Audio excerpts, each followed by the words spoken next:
Suspended Mayor Alice Go, nasaan na nga ba? Bakit hindi pa rin mahuli-huli kahit na meron ng arrest warrant na inilabas ang Senado para sa kanya? Sino nga ba siya at sino ang mga taong nasa likod nito? Bakit hindi siya mahuli-huli ng mga taga-NBI? Marami na ang nangyari, marami na ang nasangkot dito sa Pugo. Hindi mahagilap kung nasaan na nga ba itong si Mayor Banban Alice Guo dahil na rin sa samot-saring mga aligasyon at mga illegal na gawain na binabato sa kanya. Pero hanggang ngayon ay hindi pa rin siya mahuli-huli at makita-kita. Kahit na meron ng mga galit sa kanya ng mga Senado, pero wala pa ring takot itong si Alice Guo. Sino nga ba ang totoong protector nito? Bakit matapang pa rin siya at hindi mahuli-huli hanggang ngayon?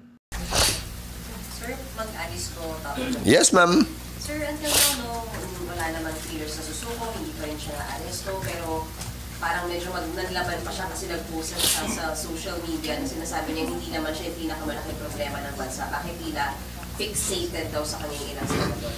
Well, karapatan niya yun. Karapatan niyang sabihin yun, pero para sa akin, wala siya sa lugar pagsabihan.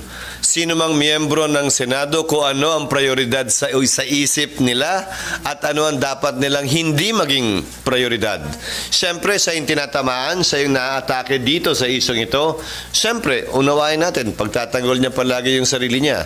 Pero hindi rin niya pwedeng ipersa yung kanyang personal na interes at kaisipan sa interes at kaisipan at pananaw ni numan, higit pa sa sinumang miyembro ng Senado. Ano yung orders niyo sa USA? Kasi nag-iisang linggo na bukas. Since nalabas yung arrest order, wala pa rin siya.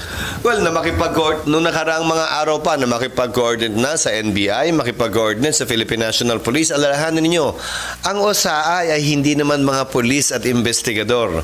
Ang Sergeant at Arms ay binubuo ng mga individual na hindi naman nagsanay kaugnay sa pag-imbestiga at pag-track ng mga hinahanap ng Senado man o ng batas.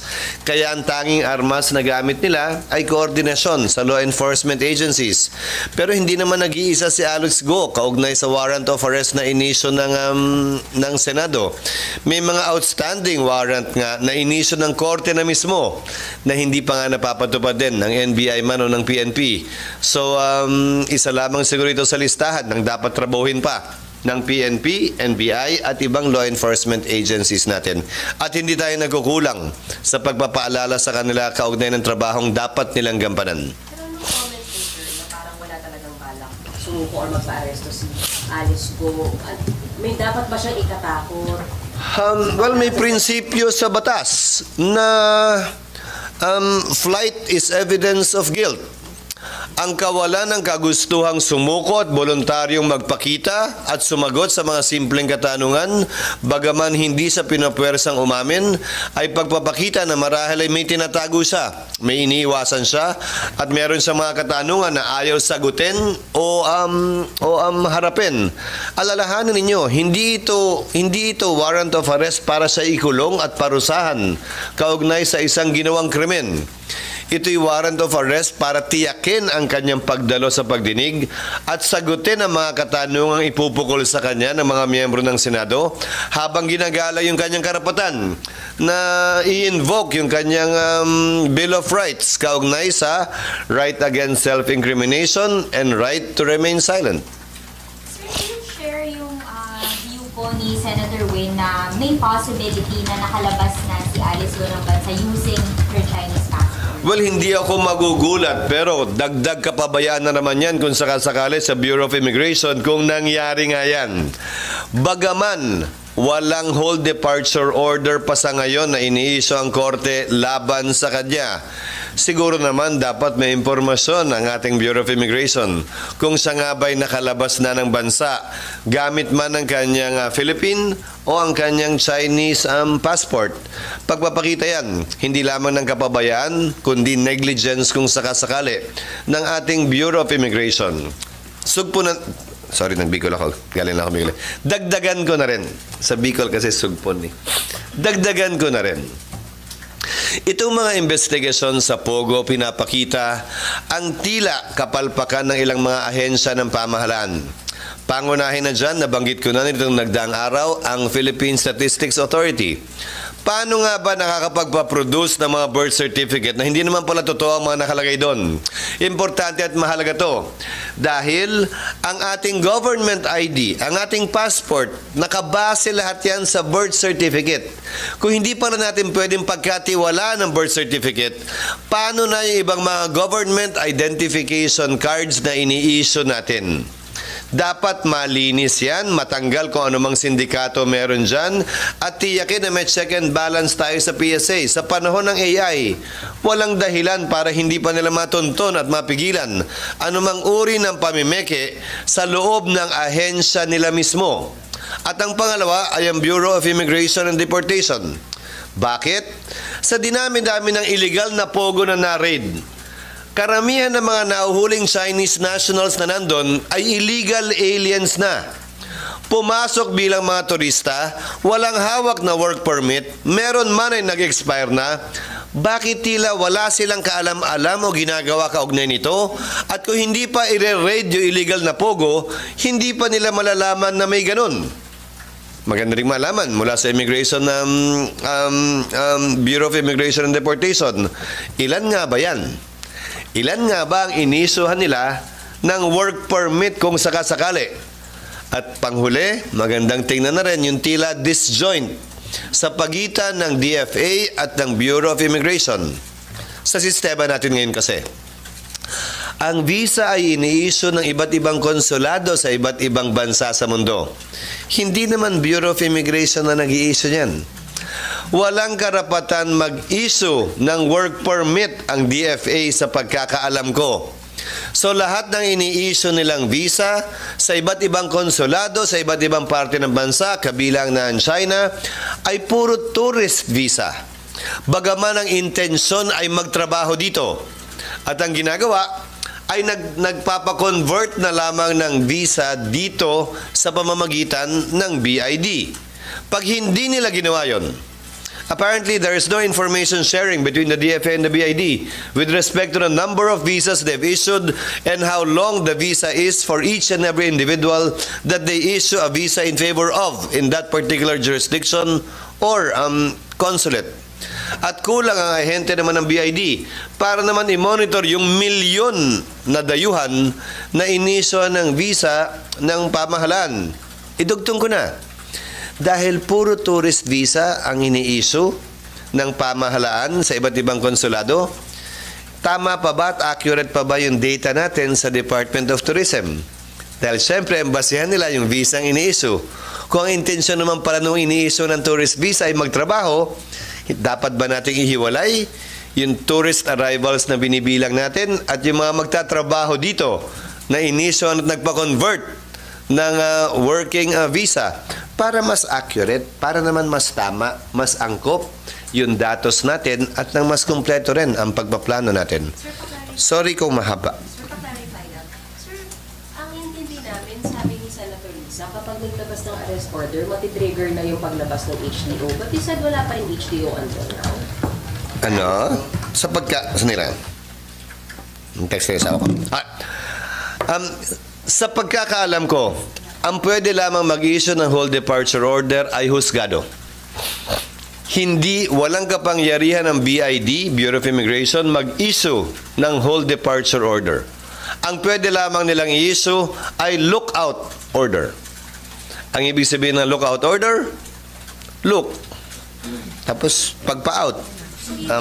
Even with arrest order coming from the Senate, yun nga, walang karapatan si BI maglabas ng. Kaya nga lookout at dapat tipan nila ang law enforcement agency kaugnay sa nakita nila.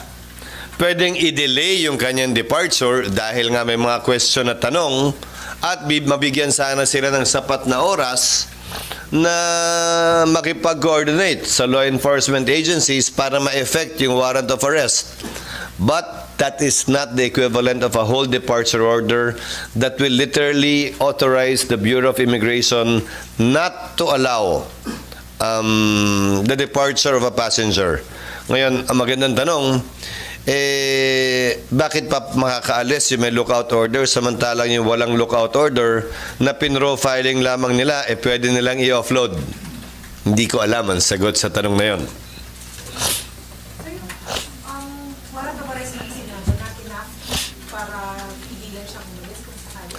Hindi, walang kapangyarihan ng Senado mag-issue ng hold departure order laban kanino man. Kasi pagdating the warrant of arrest itself, hindi ba yun pwede for mandated on immigration na kung inform Senate para may effect yung arrest warrant?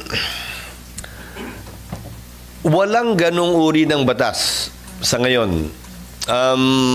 Magandang punto at wala sa pagkakaalam ko, wala rin ganong uri ng koordinasyon o MOA sa pagitan ng BID at ng Senado. Isa yun siguro sa pag-uutos ko sa Sergeant at Arms ngayong na-bring up yung bagay na yon. Pero wala akong alam, base sa mula nung ako'y manungkulan, na ganung uri ng kasunduan o memorandum sa pagitan ng Sergeant at Arms at ng Bureau of Immigration. We will look into it, definitely.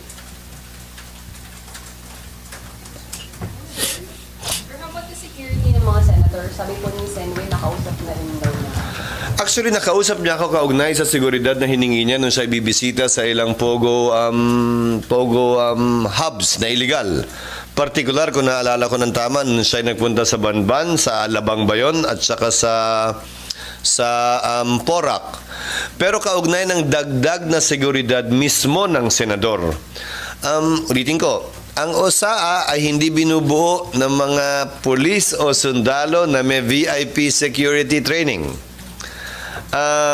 So, ang dagdag na seguridad ay i-coordinate kung kailangan ng tulong ko sa Philippine National Police Police Protection Group. Pero yan ay personal na bagay sa parte ng miyembro ng Senado kung sakasakali. Dahil kung security niya yung personal, makakasama niya yan saan man siya magpunta. Hindi para sa akin na ako ang pumili kung sino yun. Sila ang dapat pumili kung sino yun at kung ilan ang kinakailangan para payagan sila ng Philippine National Police. The most that I can do as Senate President is to simply facilitate and endorse the same to the Philippine National Police. Members of the Senate, as well as members of any agency of government that has threats, can request security and/or additional security from the Philippine National Police.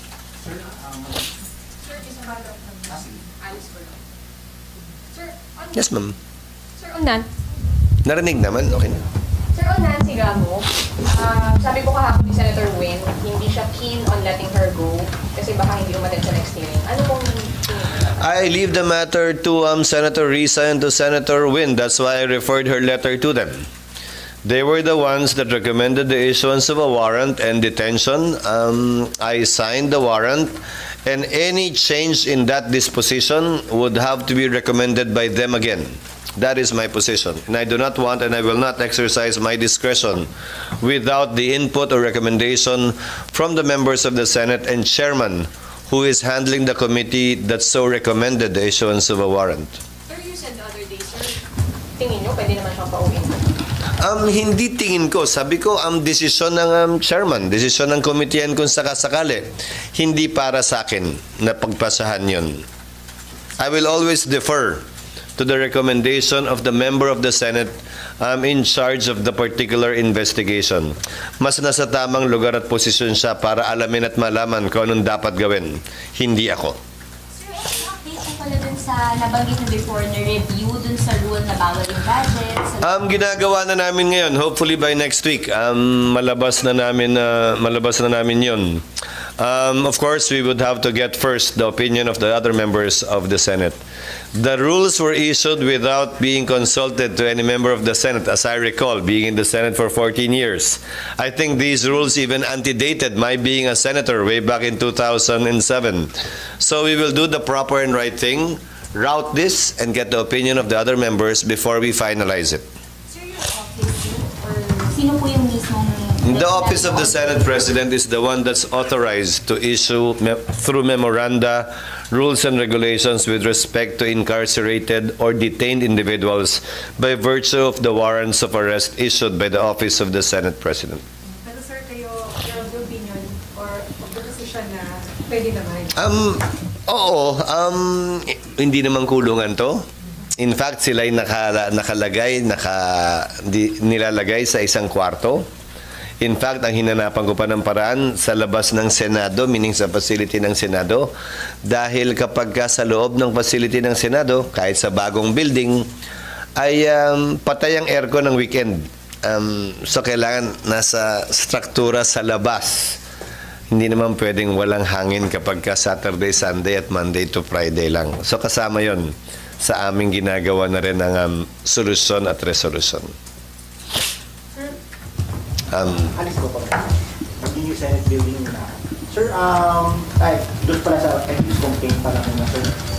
How do you view yung latest developments dun sa ethics case ni Senator Cayetano? And so far as Senate buildings, new Senate buildings concern, my second question is, do you have any new directives in so far as the construction of the building? None. According to Senator Cayetano, no new directives. According to Senator Cayetano, hopefully by mid-August at the latest, he would be able to complete the review and within that same month, make the corresponding recommendations.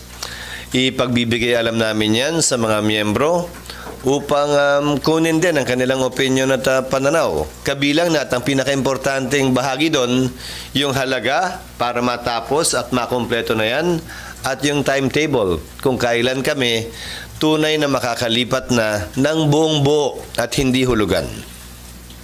Sir, sa ethics complaint naman, sir, kasi parang right now, medyo, while both senators are saying that they're ready or willing to be subjected to conciliation, pero parang ayaw naman nilang matras dun sa substance o kanilang mga nirereklamo sa isa't isa. Para sa akin, sa tagal ko sa Senado at gayon din sa pamahalaan, sa buhay na rin, isasama ko na, wala namang bagay na hindi naghihilom sa pagdaloy, paglipas ng panahon. At naniniwala ako na hindi man ngayon, malaki ang posibilidad na bukas makalawa. Hindi man sa susunod na linggo, maaaring sa susunod na buwan. Pero sa dulo, mga veteranong senador na ang pinag-uusapan natin. Pag-graduate na si Senator Nancy, minsan ang nag-graduate si Senator Cayetano at bumalik.